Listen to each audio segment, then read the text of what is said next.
చెప్పట్లా. మీకేం తెలుసు గద్దర్ గారి గురించి? మీకేం తెలుసు? మీరేం మాట్లాడతారు గద్దర్ గారి గురించి? బతికున్నప్పుడు ఆయనకి ఏం చేశారు? మీరందరూ బతికున్నప్పుడు మీరేం చేశారు ఆయనకి? మీరు పర్మిషన్ ఇవి కూడా ఇవ్వాలా? మీరు ఒక్కళ్ళు మాట్లాడలా? ఏదైనా అవసరం వస్తే నా కాడకు వచ్చి ఆయన గద్దర్ అన్న ఏంటి ఏమనుకుంటున్నారు మీరు?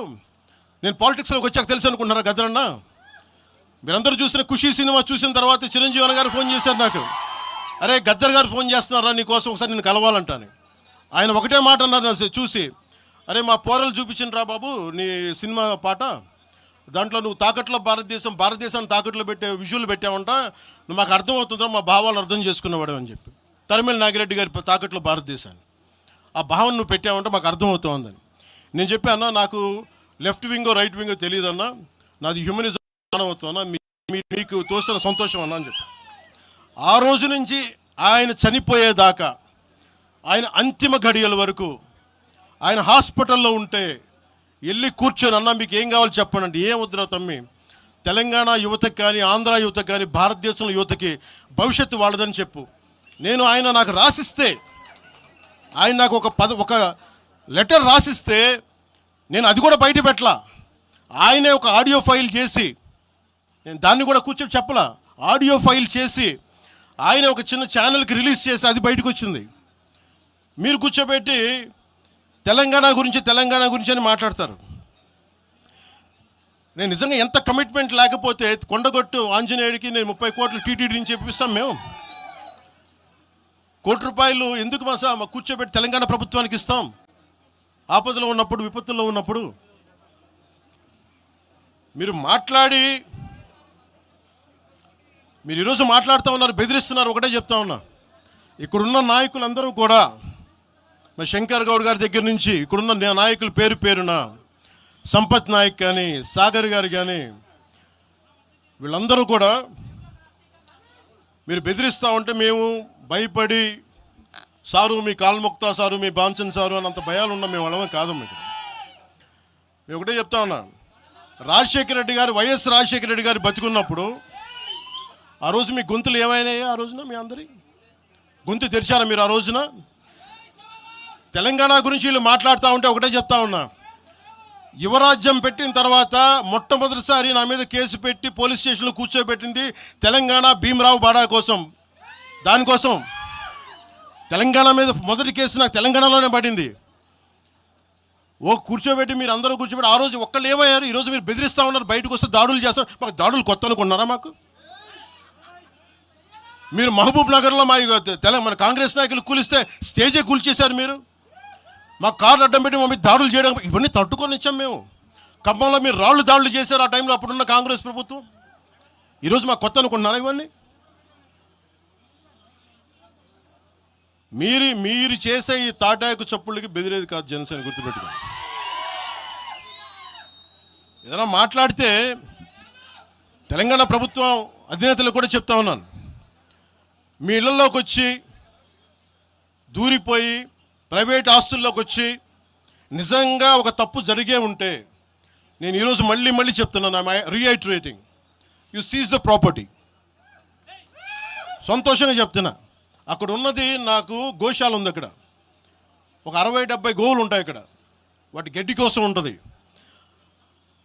మీరు తెలంగాణ ప్రభుత్వానికి చెప్తున్నాను, ప్రైవేట్ స్థలాల్లోకి వస్తే it is a criminal trespass, criminal defamation, mischief with malafide intention, propagating misinformation for causing unrest and regional differences. ఇన్ని కేసులు అట్రాక్ట్ అవుతాయి. ఇవన్నీ మీరు ఒక్కసారి కూర్చొని మీరు మమ్మల్ని భయపెట్టాలని చూస్తే వాటికి భయపడే వాళ్ళం కాదు. మీరు ప్రతి చోట మీరు రీజనల్గా ప్రతిసారి పట్టుకొస్తే ఇక్కడున్న జర్నలిస్టులో కానీ ఐఏఎస్ ఐపీఎస్లో కానీ అన్ని జాతులు ఉన్నాయి, అన్ని కులాలు ఉన్నాయి. ఒక్క ప్రాంతానికి చెందిన వాళ్ళు లేరు ఈ భారతదేశంలో. నిజంగా కూర్చోబెట్టి తెలంగాణకు ద్రోహం చేస్తే మొట్టమొదటి గొంతు లేపే జనసేన లేకపోతే. ఆ రోజు మీరు అందరూ మర్చిపోయారేమో, మేము లేపాం గొంతులు.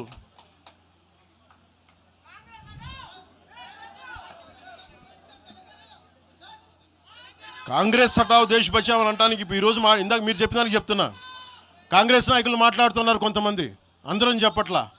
కొంతమంది నాయకులు కూర్చొని మాట్లాడుతూ ఉన్నారు, నువ్వు ఎలా తిరుగుతావు, రోడ్ల మీద చూస్తాం, నాలుకలకు వస్తాం, నాలుకలు చీరుస్తామంటే రండయ్యా బాబు మీకు నాలుకలు తీసి చూపిస్తాం మీకు కోసుకొని. అలాగే మీరు ఒకప్పుడు ఇలా మాట్లాడిన నాయకులందరూ రాజశేఖర రెడ్డి గారు తెలంగాణకి విభజనకి నేను వ్యతిరేకం నేను అన్న చెప్పిన వ్యక్తికి పక్కన ఉన్న కొమ్ము కాసిన వాళ్ళు వీళ్ళందరూ మాట్లాడతారు. నిజంగా నాకు చివుళ్ళ మల్లికార్జున్ శ్రీశైలం చెంచుపెంటల నుంచి వచ్చిన చెంచు గూడెల నుంచి వచ్చిన కుర్రాడు 16-17 ఏళ్ళ కుర్రాడు, చెంచుళ్ళ చివుళ్ళ శివ మల్లికార్జున్ వీళ్ళు వెతుక్కొని వచ్చారు నా కోసం. దేనికి? మాకు యురేనియం మైనింగ్ జరుగుతూ ఉంది అన్న, నువ్వు వచ్చి ఏదైనా చెప్పన్నా అంటే ఆ రోజు ఓడిపోయినాను 2019 తర్వాత 2 చోట్ల ఓడిపోయి అంటే నా మీద ఏ నమ్మకం పెట్టుకొచ్చాడు.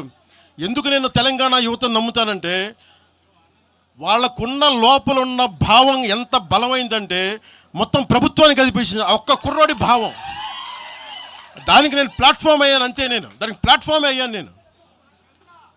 ప్లాట్ఫామే అయ్యా. వచ్చి కుర్రోడు రోడ్డు మీద కూర్చొని జనసేన ఆఫీస్ ముందు కూర్చుంటే వెళ్ళి మాట్లాడా, ఏం బాబు ఏం కావాలన్నా అంటే నీకు కూర్చోబెట్టి అన్న మాకు యురేనియం మైనింగ్ జరుగుతుందన్న మా శ్రీశైలంలో చెంచుపెంటల్లో, నువ్వు మాట్లాడన్నా అంటే మొత్తం తీసుకొస్తే ఒక్క మాట మాట్లాడితే ఆ రోజున వి హనుమంతరావు గారు, ఇప్పుడు కాంగ్రెస్ నాయకులు వి హనుమంతరావు గారు మేము కూర్చొని మాట్లాడితే అఖిల పక్షం ఆ రోజు పిలిచాం.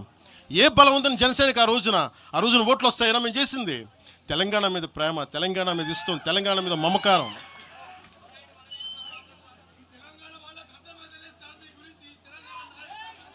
తెలంగాణ ప్రజలు వేరు, తెలంగాణలోని కొద్దిమంది. నేను కేసీఆర్ గారు భారత రాష్ట్ర సమితి పెట్టి ఆంధ్రాలో పార్టీ పెట్టినప్పుడు స్వాగతించిన వాడిని నేను. ఒక పార్టీ ఎక్కడైనా పెట్టుకోవచ్చు. కేసీఆర్ గారికి మనస్ఫూర్తిగా ఆ రోజున మనకి గుంటూరులో బీఆర్ఎస్ పార్టీ కార్యాలయం పెడితే, అంతకుముందు జనసేనలో పనిచేసిన నాయకులను ఆయన ప్రెసిడెంట్గా పెడితే మనస్ఫూర్తిగా స్వాగతించాం. అలాగా అందరూ కూడా పంజాబ్ వెళ్ళొచ్చు, మహారాష్ట్ర పోవచ్చు, జనసేన మటుకు తెలంగాణలో అడుగు పెట్టకూడదంటే మేము ఏం కోరుకున్నాం? జనసేనలో మేము తెలంగాణలో ఏం కోరుకుంటాం? పవన్ కళ్యాణ్ ముఖ్యమంత్రి అవుతాడు ఇక్కడ, ఆంధ్రాలోనే దిక్కు లేదు, పవన్ కళ్యాణ్ ఇక్కడే ముఖ్యమంత్రి అవుతాడు.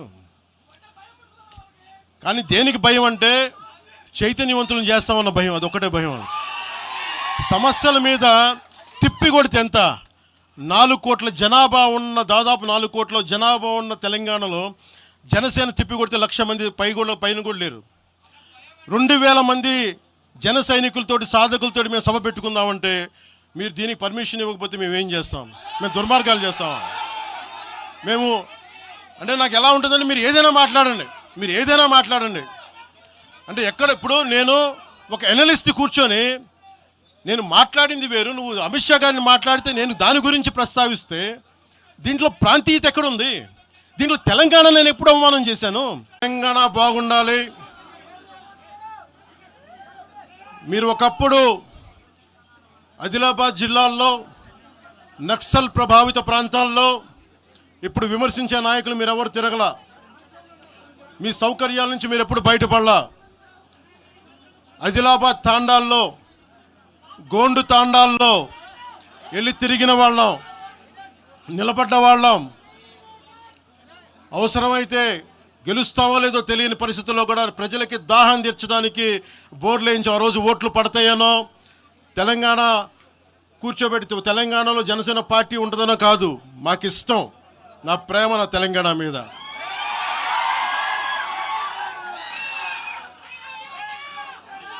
తెలంగాణకి నాకు ఎంత ప్రేమ ఉందో,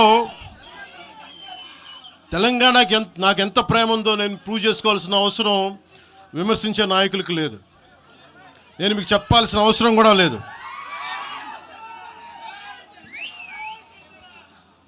తెలంగాణ విభజనకి జనసేన వ్యతిరేకం అని మాట్లాడుతూ ఉన్నారు.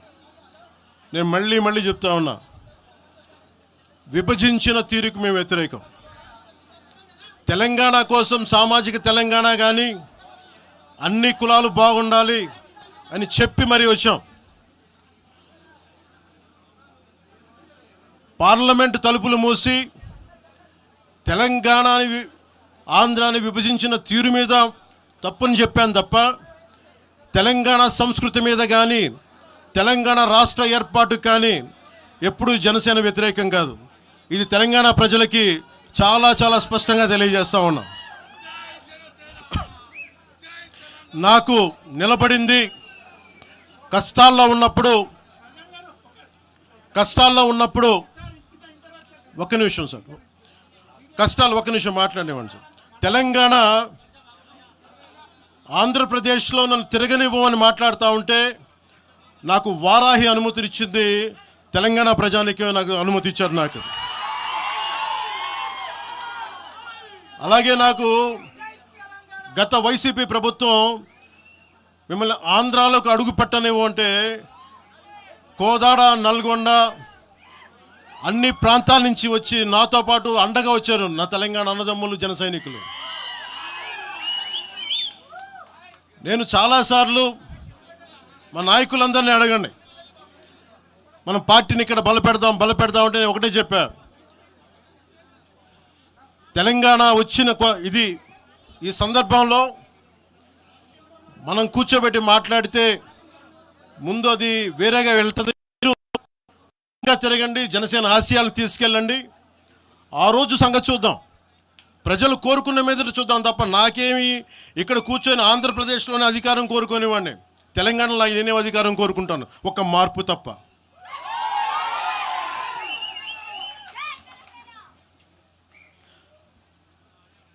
జనసేన ప్రయాణం తెలంగాణలో మొదలైంది. నేను మీకు ఏ సమస్యకైనా సరే నేను కూర్చోబెట్టి మా నాయకులు ఒకటే చెప్పా, మీరు సమస్యల మీద పోరాడండి. నాకు బాగా ఇబ్బంది కలిగించే అంశం ఈ మధ్యన పదే చూస్తూ ఉన్నాను, మాట్లాడితే ఆంధ్ర అని చెప్తా ఉన్నారు. తెలంగాణ ప్రజలకి ఆంధ్ర మీద విద్వేషం లేదు, తెలంగాణ నాయకులందరికీ